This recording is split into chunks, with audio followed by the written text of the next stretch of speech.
Efesios capítulo 5, los versículos hasta el 17.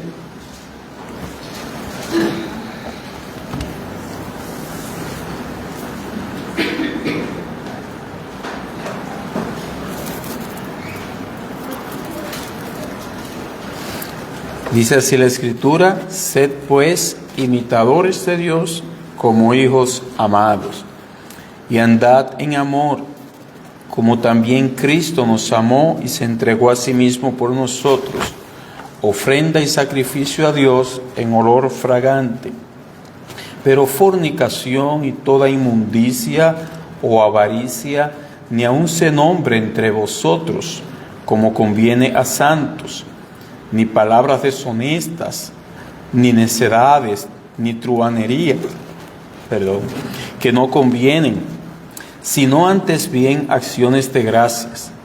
Porque sabéis esto, que ningún fornicario o inmundo o avaro, que es idólatra, tiene herencia en el reino de Cristo y de Dios. Nadie os engañe con palabras vanas, porque por estas cosas viene la ira de Dios sobre los hijos de desobediencia. No seáis pues partícipes con ellos, porque en otro tiempo erais tinieblas, mas ahora sois luz en el Señor. Andad como hijos de luz, porque el fruto del Espíritu es en toda bondad, justicia y verdad, comprobando lo que es agradable al Señor. Y no participéis en las obras infructuosas de las tinieblas, sino más bien reprendedlas, porque vergonzoso es aún hablar de lo que ellos hacen en secreto. Mas todas las cosas, cuando son puestas en evidencia por la luz, son hechas manifiestas, porque la luz es lo que manifiesta todo. Por lo cual dice: despiértate tú que duermes, y levántate de los muertos, y te alumbrará Cristo. Mirad pues con diligencia cómo andéis, no como necios, sino como sabios, aprovechando bien el tiempo, porque los días son malos. Por tanto, no seáis insensatos, sino entendidos de cuál sea la voluntad del Señor. Amén. Oremos. Padre del cielo y bendito Señor, te adoramos por tu grandeza. Señor, tú nos dejas maravillado cada vez que pensamos en ti, vemos las cosas como tú las haces de una manera perfecta. Alabado sea tu nombre, Señor. Bendito Dios, al llegar a la hora de tu palabra, no solo te alabamos, sino que te rogamos, Señor, que tú hagas manifiesta tu obra grandiosa y milagrosa en cada uno de nosotros. Que nuestros corazones se vean comprometidos con llevar a la práctica tu palabra, Señor. Que cada corazón sea afectado, que estos labios sean capacitados para hablar la verdad como conviene. En el nombre de Jesús. Amén. Somos hijos de luz. Somos hijos de luz. Hermanos, al acercarnos a este pasaje que acabamos de leer, Efesios capítulo 5, no el 1 y el 2, ya el 1 y el 2 lo tratamos, sino del 3 en adelante.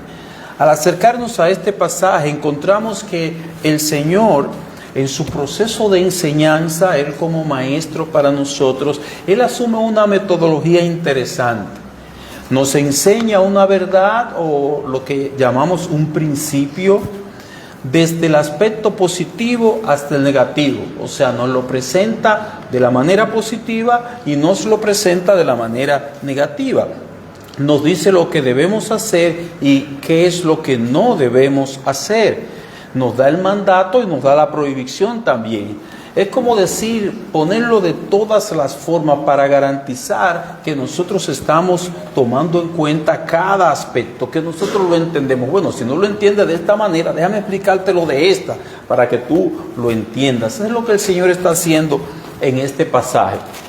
Ya los versículos 1 y 2, como dijimos, lo estuvimos considerando a la vez pasada. El Señor allí nos animaba a imitarlo a Él, utilizando la palabra andad. La palabra andad es utilizada por el apóstol Pablo para referirse a cómo debe de ser nuestra conducta, para referirse a nuestra actitud, a nuestra conducta en nuestro día a día. Nos dice que debemos andar en amor, versículo 2. Este amor es un amor distinto al que concibe el mundo. Es como Cristo nos amó. ¿Y cómo Él nos amó? Él se entregó a sí mismo por nosotros. De manera que resta que nosotros le imitemos. O sea, que nos entreguemos. Que nosotros en todo lo que hagamos, nosotros pues nos entreguemos.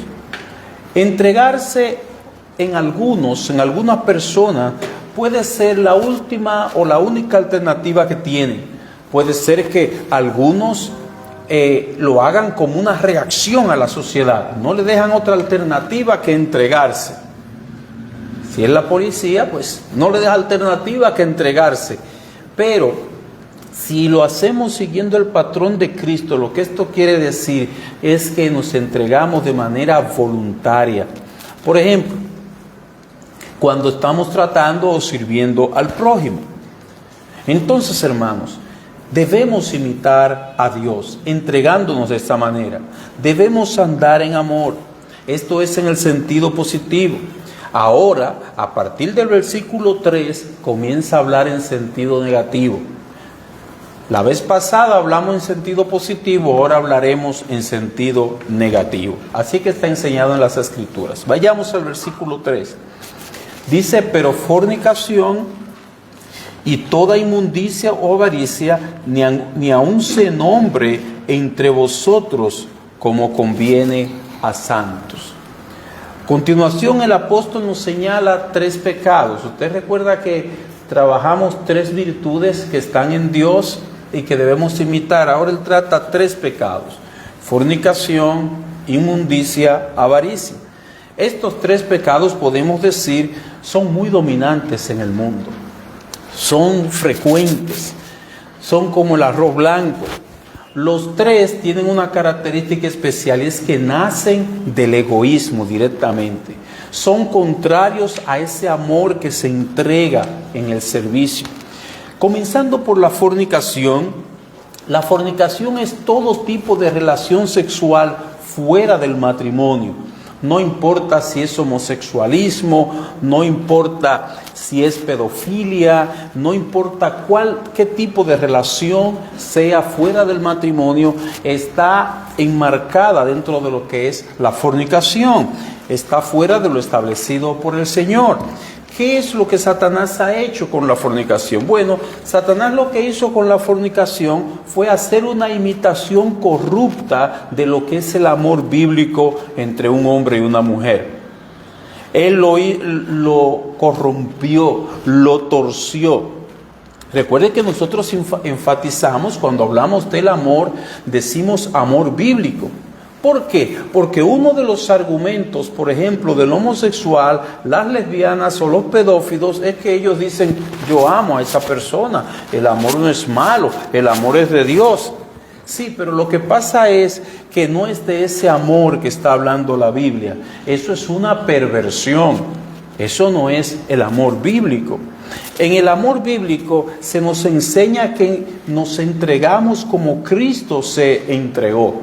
Este amor tiene un marco, el matrimonio, tiene una verja, el matrimonio, lo establecido por Él. La fornicación, en cambio, es la búsqueda de la satisfacción de los deseos usando a otra persona, beneficiándose, o sea, esa otra persona va a satisfacer el deseo que tengo yo, no una entrega. Es de ahí de donde deriva toda perversión sexual. Es ese principio. El segundo pecado que se nos menciona en la lista es la inmundicia. Esta es una palabra que envuelve todo lo que es sucio, aquello con lo cual usted, al entrar en contacto, se contamina, se corrompe. Algunos hermanos de Corinto se ensuciaron sus ropas de santidad con este pecado. Dice, por ejemplo, 2 Corintios, capítulo 12, versículo 21, que cuando vuelva me humille Dios entre vosotros. Esto dice Pablo. Y quizá tenga que llorar por muchos de los que antes han pecado y no se han arrepentido de la inmundicia y fornicación y lascivia que han cometido. Una vez tomamos este texto para explicar cómo misteriosamente a veces el Espíritu Santo nos lleva a confesar pecados en los cuales no hemos participado, pero sí ha participado alguien del cuerpo de Cristo, y es uno solo. Recordamos en esa ocasión a Daniel, como él confesaba, siendo que él era un niño cuando todo eso ocurrió, y tal vez muchos de esos pecados él ni siquiera había nacido. Bueno, pero ese no es el punto. El punto es que había hermanos en Cristo en Corinto, que habían pecado, se habían corrompido, habían tocado la inmundicia, la fornicación, la lascivia, y no se habían arrepentido. La inmundicia se refiere a este ámbito que incluye los pensamientos, las pasiones, las fantasías inmorales y cualquier otra forma de corrupción sexual que la gente se invente, porque recuerde que el ser humano es inventor de males. Siempre hay formas de pecar que él está inventando, y todo eso está dentro de la inmundicia. El tercero es la avaricia. Estamos en el versículo 3 del capítulo 5. Como dije hace un momento, los tres vienen de una misma raíz. La raíz es el egoísmo, la satisfacción del yo, la tergiversación del verdadero amor, que en vez de amar al prójimo, nos amamos a nosotros sobremanera. La avaricia se relaciona con la fornicación, porque la fornicación desea para sí, para la satisfacción egoísta de sus deseos sexuales. Recordemos que no está buscando el bien del otro, sino el de sí mismo. Y la avaricia se enfoca en la búsqueda de lo material para satisfacer mis propios deseos. Cualquiera que se interponga en el camino de un avaro está poniendo en riesgo su vida, porque le está quitando, estorbando lo que él más busca, lo que más valora. Entonces, son hermanas la fornicación y la avaricia. Debemos señalar que estos tres pecados tienen una apariencia muy atractiva para el ser humano, porque es muy prometedora de placer. Fornicación y avaricia, cuarto por un lado y sexo por el otro. Esa es la promoción que más vende. Es muy prometedora de placer, ha logrado atrapar a muchos, ha logrado romper hogares, matrimonios, familias las ha dividido. En el caso especial de la avaricia, hasta ha logrado atrapar a creyentes como Demas, ha logrado atrapar a creyentes que venían con una buena trayectoria, pero se desviaron en el camino angosto que venían. Giezi, el siervo de Eliseo, se desviaron del camino angosto que venían caminando bien. Son personas que no aprenden. ¿No aprendieron qué? No aprendieron a estar contentos cualquiera que sea la situación. Quisieron dar un paso de gigante, quisieron salir de esa situación. Esta pobreza yo no la soporto, no la aguanto. Y salieron del camino. Son personas que sí, ellos aprecian la piedad, es muy linda la piedad, pero no la acompañaron de contentamiento, como enseñaba el pastor Argelis. No se contentaban con lo poco, se van detrás del anzuelo que presenta Satanás y el mundo. Se hacen codiciosos, avaros. La avaricia, dice la Escritura, es idolatría. O sea, que es una sobrevaloración de lo material. O sea, que es cuando ponemos lo material por encima primero que el Señor. Esa es la avaricia. La avaricia sobrevalora lo material al punto de que las cosas materiales, sin ellas, no son felices estas personas. No nos sentimos bien sin lo material. Nos sentimos menos que las otras personas porque tenemos menos, medimos a las personas por la cantidad de cosas, de objetos, de cosas materiales que tenga de esta vida. Hermanos, Dios en esas personas ha dejado de ser, ha dejado de llenar sus anhelos. Ya Dios no es la satisfacción de su alma, sino que la satisfacción de ellos es poder tener llenos los graneros, mirarlos, contemplarlos y decirle: alma mía, alégrate, come, bebe, regocíjate. Ya tú tienes para hoy, mañana y para los hijos también. Así piensa el que ha sido atrapado por la avaricia. No, Dios no llena sus anhelos. Con lo que se sienten bien es con lo mucho, con lo material. El sustento y el abrigo ya no son suficientes. Estas personas, cuando ven a alguien que vive con lo esencial, con sustento y abrigo, entienden que ese es un infeliz. Es cierto, el creyente es un hombre, es una mujer esforzado o esforzada, que en su trabajo es esforzado, en la vida es esforzado, en los estudios es esforzado. El creyente es así. Dios lo ha enseñado a ser así. Dios promete bendecir el esfuerzo, pero el creyente no permite la avaricia. No se convierte en un avaro. Hace lo que Dios le ha pedido que haga. Es esforzada la mujer, virtuosa, dice Proverbios. El hombre es esforzado, pero no avaro. Son dos cosas diferentes. Estos tres pecados, repito, estamos en el capítulo 5, versículo 3 de la carta a los Efesios: fornicación, inmundicia y avaricia. Estos tres pecados no deben ser ni siquiera nombrados entre nosotros como conviene a santos. Es lo que dice la Escritura. Dice el verso 3: ni aun se nombre entre vosotros como conviene a santos. Confío que usted tiene su Biblia a la mano, ¿verdad? Esa es la herramienta por excelencia cuando venimos. Eso dice el Señor. Ni siquiera nombrado, es decir, no debe de oírse que un cristiano fiel al Señor está detrás de uno de estos pecados. No debe decirse que uno de ellos está involucrado en uno de esos pecados.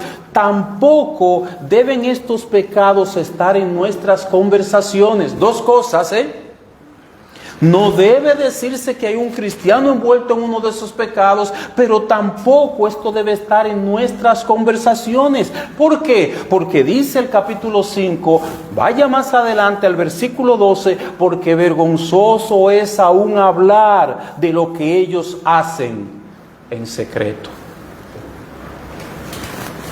Dice que estos pecados son vergonzosos. No se debe hablar de ellos. Los persas, ustedes recuerdan, hay una guerra por ahí.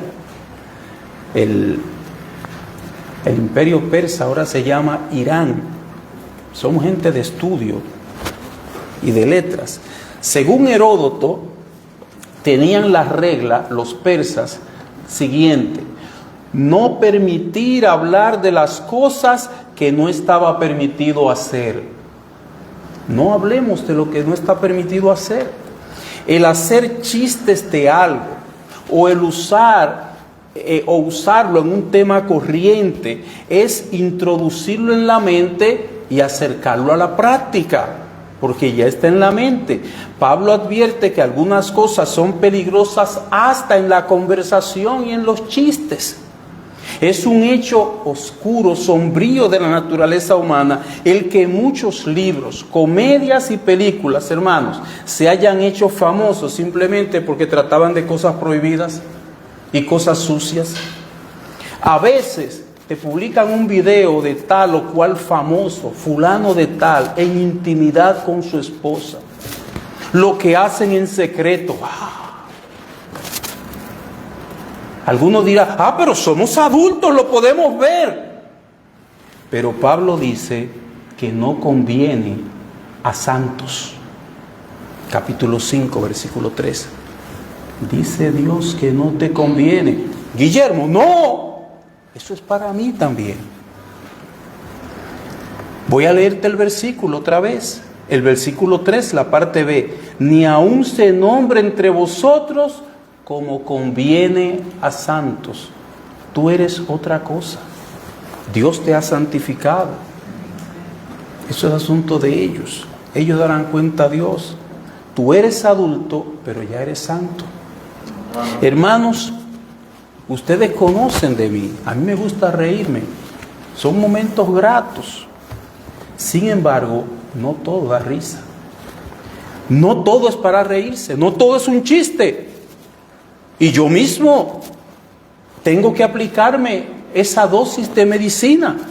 Porque aunque uno tenga en su personalidad, como todos tenemos, una característica X, hay que tener dominio propio sobre esa característica.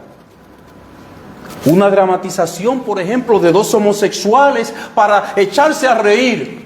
No, eso no es un chiste, eso es algo vergonzoso. Eso es repugnante delante de la presencia de Dios. Eso es contrario a lo que Él ha establecido en su santa palabra. Nosotros no nos debemos involucrarnos en eso. Dice el Señor que eso es vergonzoso. Hay cosas que Dios en una pareja, en un matrimonio, la estableció para ser íntima, particular. Y nosotros, hablando del ser humano en sentido general, el ser humano en sentido general hasta hace burla de cosas. Hay conversaciones que envuelven la descripción de pecados, de inmoralidades que ellos cometen en secreto. Y una serie de cosas similares, hermanos, no son temas en los cuales debe participar el cristiano. No debe participar el cristiano en eso. Su motivo de risa debe estar en algo sano. Y me lo digo a mí, porque si a alguien le gusta reírse es a mí. Y no es que usted mande a la gente, miren, no se rían de eso. No, el pecado afuera usted no lo va a controlar. Dios nos manda a controlar en nosotros, a trabajar con nosotros. Ellos están en su pecado. Entiendo que la persona que debe retirarse de ese lugar es usted, que profesa ser cristiano. Es usted, a menos que sea en su casa, y en su casa usted es el que pone las reglas y no otro. Pero si es un lugar que usted puede ausentarse de ahí, auséntese, que no es lo más adecuado. Dios le dará razones sanas para usted reírse. Dice, estamos en el versículo 3, dice, o avaricia, ni aun se nombre entre vosotros como conviene a santos, ni palabras deshonestas, ni necedades, ni truhanerías que no convienen, sino antes bien acciones de gracias. Las acciones de gracias, el agradecimiento, va contrario al egoísmo. El agradecimiento a Dios por lo que nos da, por lo que nos permite. Cuando un corazón está en esa condición, es un corazón sencillo, que sabe que lo que está recibiendo es por gracia, no se lo merece, lo agradece al Señor. Este corazón agradecido es contrario al corazón egoísta. Mira, el corazón egoísta nunca está satisfecho con nada. Mira, ahora se le ocurrió llover. Mira qué solazo, de todo está mal. Volviendo al ejemplo del avaro, estas personas no se sienten que tienen suficiente nunca, siempre desean más, pero el corazón agradecido no sigue estas normas. Vamos a ver una advertencia que nos da el Señor en este pasaje. Vayamos al versículo 5, versículo 6. Dice, porque sabéis esto, que ningún fornicario o inmundo o avaro, que es idolatría, tiene herencia en el reino de Cristo y de Dios. Nadie os engañe con palabras vanas, porque por estas cosas viene la ira de Dios sobre los hijos de desobediencia. Ahí hay una advertencia. Dice el Señor que nadie os engañe, diciendo que no hay consecuencias en estas cosas que hemos mencionado. Hermanos, aunque estas personas se vean en todas partes, fornicación, inmundicia, avaricia. Aunque usted lo vea, como decimos aquí, como el arroz blanco, aunque parece ser un pecado tan conocido, tan social, no nos dejemos engañar. Por estas cosas viene la ira de Dios sobre los hijos de desobediencia. El pecado de ellos los alcanzará. Ahora están en la etapa de la risa, del disfrute de los placeres engañosos y del pecado, pero las consecuencias vendrán. Ahora nosotros no nos dejemos engañar. Por estas cosas viene la ira de Dios sobre los hijos de desobediencia. El que practique estas prácticas, dice el Señor, no tiene herencia en el reino de Cristo y de Dios. No importa que él diga que es un hijo de Dios, no importa que él diga que es un cristiano, si es un avaro, si es un inmundo, si es un fornicario, su manera de vivir habla más alto que lo que él pueda decir. No nos dejemos engañar. Si usted no se comporta como un cristiano, aunque usted diga serlo, usted no es. El cristiano procura imitar a Dios, porque es un hijo de Dios. El engaño consiste en llevar a la persona a pensar que puede practicar estos pecados y que no va a tener consecuencias, que todo salió bien, que puede practicar la fornicación, lo que hay que protegerse, pero nada más, después de ahí no hay más nada. Y no solo esto, sino que tiene la entrada al reino asegurada. Ese es el engaño. Pensar que se puede practicar todo esto y tener la entrada al cielo asegurada. Repito, dice el texto, nadie os engañe, capítulo 5, versículo 6. Y cuando Pablo le escribió a los Corintios, le dijo, ¿o no sabéis que los injustos no heredarán el reino de Dios? No os dejéis engañar. Ni los inmorales, ni los idólatras, ni los adúlteros, ni los afeminados, ni los homosexuales, ni los ladrones, ni los avaros, ni los borrachos, ni los difamadores, ni los estafadores heredarán el reino de Dios. Y esto erais algunos de vosotros, pero fuisteis lavados, pero fuisteis santificados, pero fuisteis justificados en el nombre del Señor Jesucristo y en el Espíritu de nuestro Dios. Primera a los Corintios capítulo 6, versículo 9 al 11.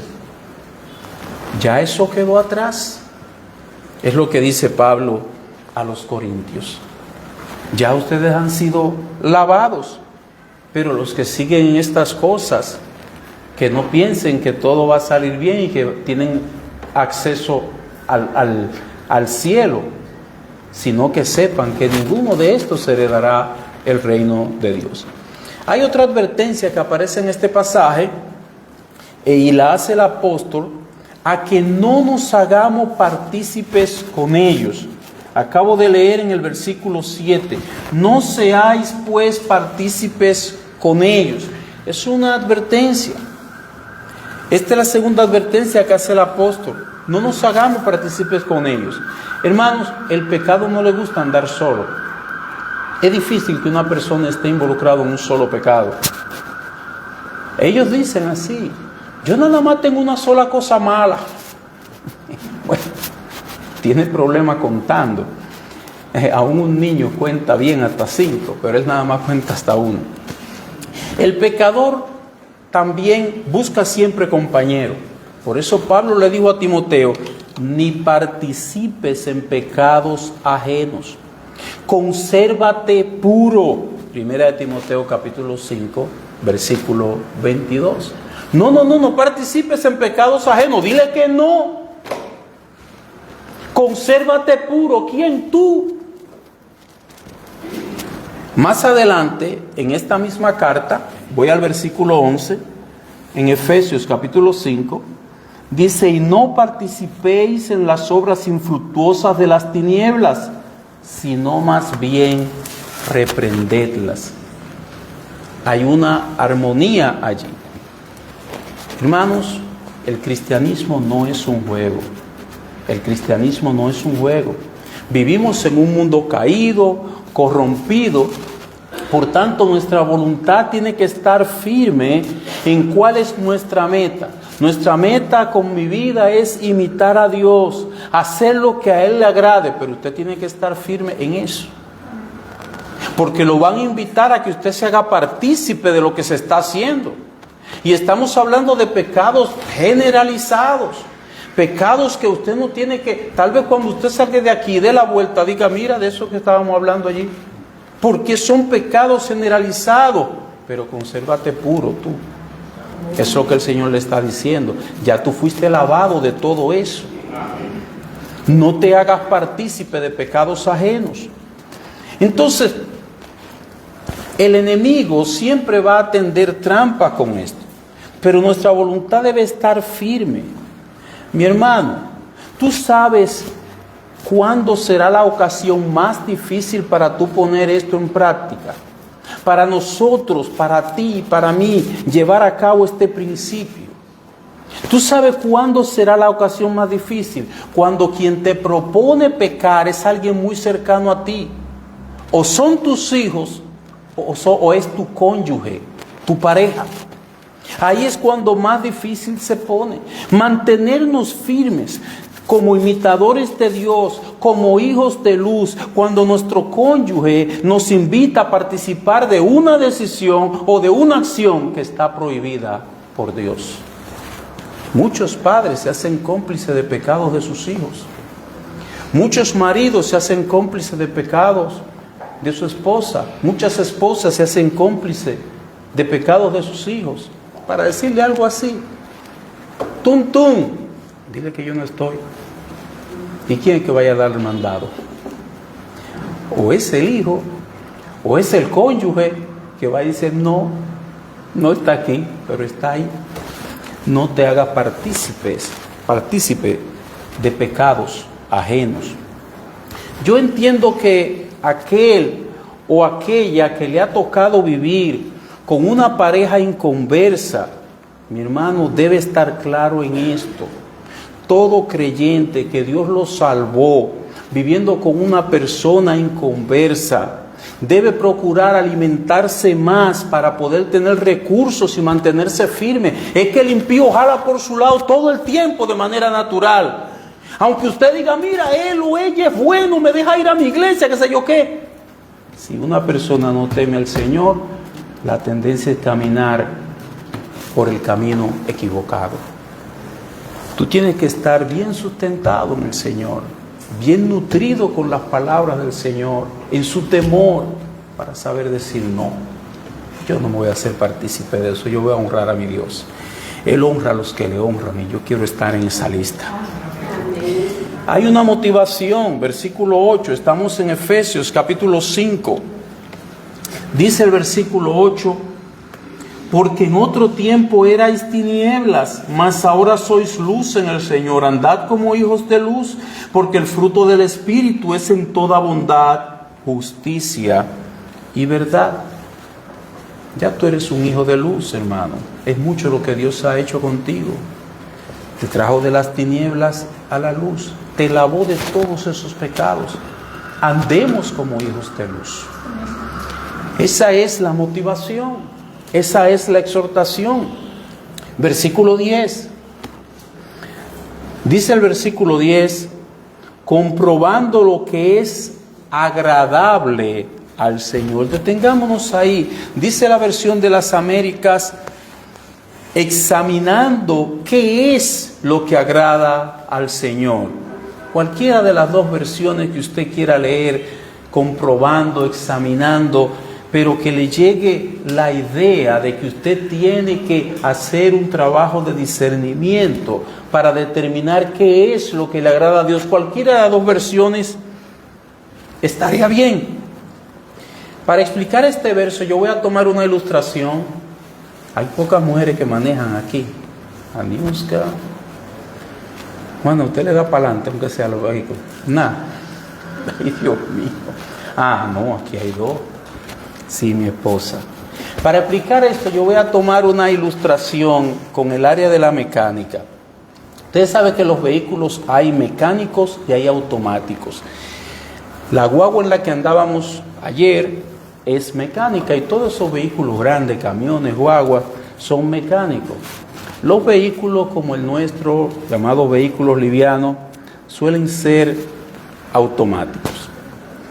La mayoría. Hay algunos que son mecánicos, pero la mayoría son automáticos. En el vehículo mecánico usted tiene que vivir pendiente para colocarle el cambio con una palanca que tiene ahí a mano derecha, el cambio que el vehículo necesita. Si es una loma, usted tiene que cambiar a unos cambios que le llaman pesados. Si es una bajada, lleva un rato y ya se está acelerando, usted tiene que cambiarle el cambio. Porque el chofer es que lo hace manualmente. Él debe estar siempre pendiente a eso, a que el vehículo vaya en el cambio adecuado. Eso pasa todo el trayecto, es un poquito cansón, pero él tiene que estar pendiente de en qué cambio va el vehículo. En cambio, el vehículo automático, repito, como los nuestros, usted solamente tiene que ir pisando el acelerador. No importa, porque hay una pieza bastante grande que se llama transmisión, que se encarga de ir cambiando los cambios y poniendo el que sea adecuado para la situación. Va a subir una loma, no se preocupe, usted sigue normal y él se encarga de hacer los cambios que el vehículo necesita. Y usted ni siquiera se da cuenta. Usted a veces ni lo siente cuando él cambia. Son 6 cambios que tiene, por ejemplo, el vehículo mío, y va cambiando y haciendo el rejuego allí. Es cómodo, ¿verdad? Sí, bastante cómodo. Nos han hecho la vida más cómoda con esta tecnología. Eso no es tecnología, esos son adelantos, aunque las transmisiones ya son electrónicas, es verdad, son electrónicas. Yo entiendo, hermanos, que algunos cristianos ven la vida cristiana como algo que corre automático. Es la percepción que me da, que usted no tiene que hacer nada. Ya somos cristianos y eso es todo. Dale para adelante, aceleramos y dale para allá. Hermanos, no. Lo que Pablo nos está diciendo es que debemos comprobar lo que agrada a Dios. Esto implica que antes de hacer lo que yo voy a hacer, yo debo considerar si lo que yo voy a hacer está de acuerdo con los principios de Dios, con los principios que Él me da en su palabra. Cada situación hay un principio que debe estar ahí y no entra automáticamente. Yo tengo que aplicar ese principio manualmente, en un lenguaje que usted me entienda. A veces un principio está en varios versículos que tú tienes que considerar, en varios versículos bíblicos. A veces los pastores tenemos que reunirnos por horas, dilucidando, tratando alguna situación para ver a dónde se conforma la voluntad de Dios y dónde no, si le agrada a Dios o si no le agrada. Debemos comprobar lo que es agradable al Señor, o en la versión de las Américas, examinando qué es lo que agrada a Dios. ¿Qué de lo que hacemos agrada a Dios? No es en automático, eso no funciona así. Nosotros tenemos que aplicar el principio bíblico. Eso es lo que nos enseña la palabra. Entonces, hermanos, a veces nosotros vivimos tan lejos de esa realidad que le damos para adelante al vehículo. No importa. Al vehículo de nuestra vida. No consultamos a nadie. Y no nos damos cuenta del peligro del pecado. ¿Sabe qué? ¿Hasta qué? ¿Hasta cuándo? Hasta que no chocamos o cuando se nos amonesta. Vamos como en un vehículo automático. El golpe avisa. Cuando nos llama, mira que dice, ¿qué es lo que está? ¡Ay! Pero es que la vida la vida cristiana no corre en automático, hermano. ¿Qué pasó? Es que no estamos andando comprobando lo que es agradable al Señor, examinando si el paso que yo voy a dar agrada a Dios o no, antes de hacerlo. no cuando el golpe avisa, porque después las consecuencias vienen. Dice el texto que por esto viene la ira de Dios sobre los hijos de desobediencia, que no nos dejemos engañar. Tenemos que buscar esos principios que están en la palabra de Dios. Tenemos que a través de ellos ver si lo que nosotros vamos a hacer está acorde con eso. Hay personas ya en el ámbito del manejo que son un peligro en la carretera. Nosotros lo vimos ayer, lo comprobamos. Son un peligro para ellos mismos y para los demás, porque solo saben darle pa'lante al vehículo. No toman en cuenta nada. No toman en cuenta los peligros, si tienen que rebasar. No toman en cuenta si la calle se estrecha, nada. Le dan para adelante al vehículo. Hermanos, la vida cristiana no es así. Andar comprobando lo que es agradable a Dios, o como dice la versión de las Américas, examinando lo que es agradable al Señor, eso es sinónimo de andar en su temor. El temor es que yo tengo ese temor reverente, ese deseo de no desobedecer, de no ofender a mi Dios, tanto así que antes de yo hacer las cosas, yo reflexiono en los principios bíblicos que yo conozco. Esa es una de las razones por la que antes de yo responder algunas preguntas, me gusta tomar tiempo. ¿Para qué? ¿Para qué tomar tiempo? ¿Por qué no hacerlo de una vez? Es que usted no se la sabe, que 2 por 2 son 4. Es para considerar los principios bíblicos. A ver, ¿cuál de estos yo estoy pasando por alto? No, dime sí o no. Dime si esto es así o si esto es asado. Espérate, que las cosas en el Señor no funcionan en automático.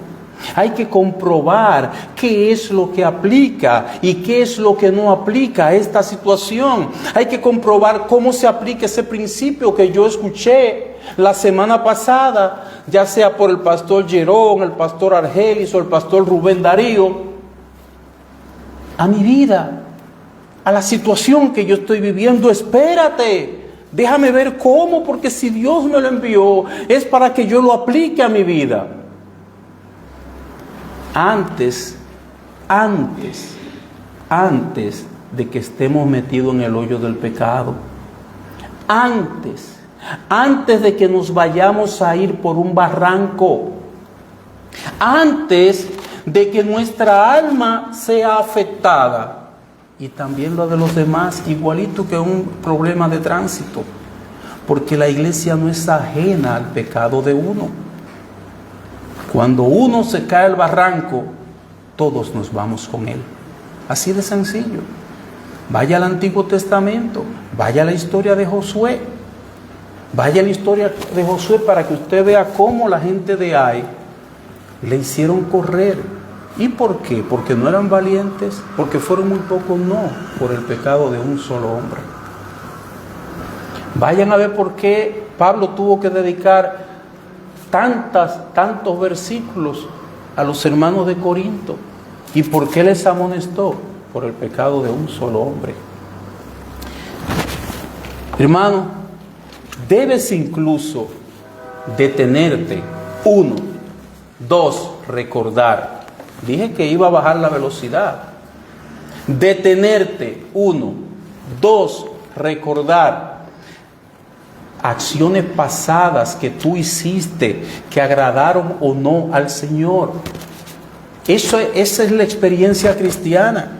Debes detenerte y recordar acciones que sí agradaron al Señor y decir excelente. ¿Qué hay que hacer? Hacerlo otra vez. Seguir así. Porque en mi evaluación Dios fue agradado con eso. Pero también debes detenerte y recordar si alguna acción en tu vida no agradó a Dios, si Él te disciplinó por ello, si Él te hizo probar las consecuencias de tu pecado por un momento para que el dolor te trajera temor. Tú debes recordar eso, debes detenerte y recordar si tú fuiste amonestado por algún pecado en el pasado y no volver a cometerlo, hermano. O si de alguna manera directa fuiste amonestado, o si de alguna manera indirecta lo fuiste por la predicación, debes no repetirlo. El cristiano debe usar la mente, no puede andar en automático, no es solamente darle para adelante a la vida. Tú tienes que usar tu mente. Esa es una de las razones por las que yo no estoy de acuerdo. Le doy gracias al Señor que otros pastores junto conmigo se dieron cuenta de esto y los campamentos no están llenos de predicación. Antes yo iba a los campamentos y en un día eran 4 enseñanzas, porque el cristiano tiene que usar la mente y la idea no es darle demasiado contenido, es lo suficiente para que usted lo ponga en la práctica. Usted debe pararse y recordar. Usted debe usar su mente. No puede ir en automático para adelante hasta que el golpe avise. Te pregunto, mi hermano, ¿volverás a caer en lo mismo que el Señor te hizo ver que era equivocado? ¿Volverás a hacerlo otra vez? Ya, hermano, ya comprobaste que eso no es agradable a Dios. Desiste, no lo hagas otra vez. Esa sí es la vida cristiana.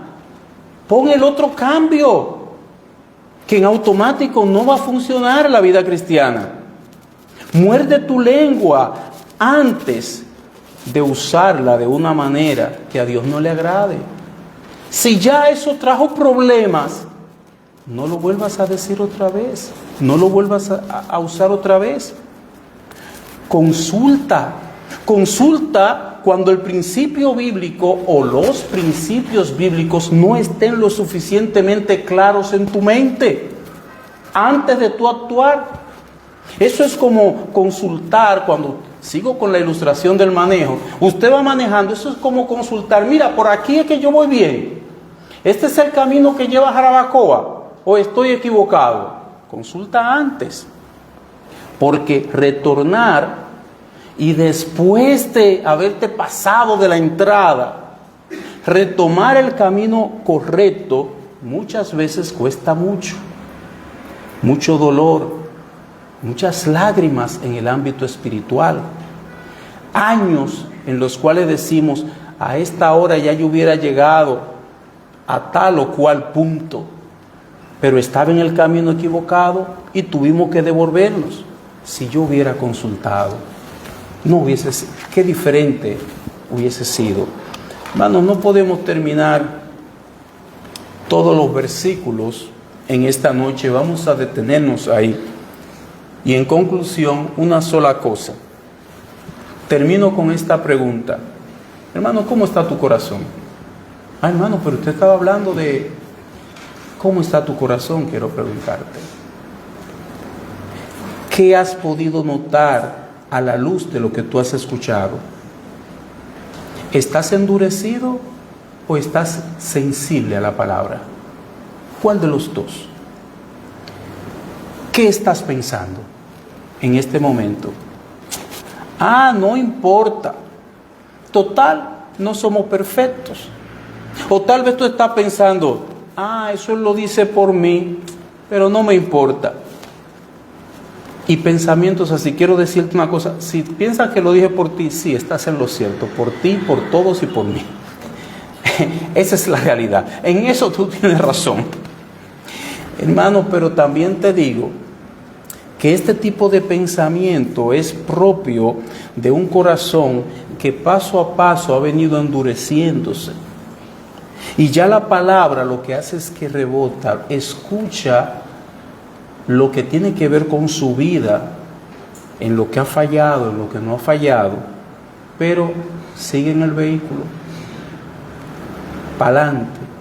Dice el Señor, pero miraré a aquel que es pobre y humilde de espíritu y que tiembla a mi palabra. Isaías capítulo 66, versículo 2.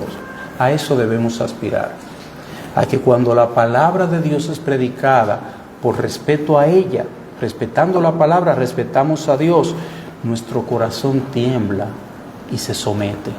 Abandonamos el pecado, el camino equivocado y tomamos el camino correcto.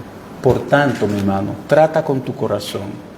No descanses hasta que tu corazón tiemble a su palabra. Confiesa ante Dios todo pecado que al momento tú conozcas. Confiésaselo al Señor, deslígate de todo eso. Pregúntale si tú estás viviendo conforme a lo que tú acabas de oír. Mi hermano, lucha por someter tu vida a la voluntad de Dios. No permitas, no te consientas a ti mismo ir transitando por un camino equivocado. Porque mira, durarás años caminando por ahí después. Pero yo pudiera ya ser maestro. Y mire la condición en que estoy. ¿Por qué? Porque no hice oído sordo. No di atención. Trata con tu corazón, no desistas. El peor enemigo que tenemos es el que llevamos dentro. Dice un pastor, la oveja más rebelde de todas es mi propio corazón. No desistas. Aunque haya tenido derrotas, vuelve al camino. Aunque pudieras haber estado muy lejos, vuelve al camino. El Señor es un Dios de gracia. El Señor es un Dios misericordioso. Empieza de nuevo a hacer las cosas conforme a la voluntad de Dios. No importa qué tan lejos te hayas ido manejando por el camino equivocado. Vuelve en amistad con el Señor. Vamos a orar. Bendito Señor y Dios, tú eres el que interpretas la palabra al corazón. Hay gente que no te conoce entre nosotros, que o participa o aprueba o ve con deleite los pecados comunes de la sociedad. Señor, dale arrepentimiento. Dale arrepentimiento, porque toda mancha, todo ligarse a esos pecados trae consecuencias. Ten misericordia y que cada uno haya escuchado con atención, aplicándose la palabra a sí mismo en esta noche. Que la gloria y el honor, Señor, sean para ti. En Jesús. Amén.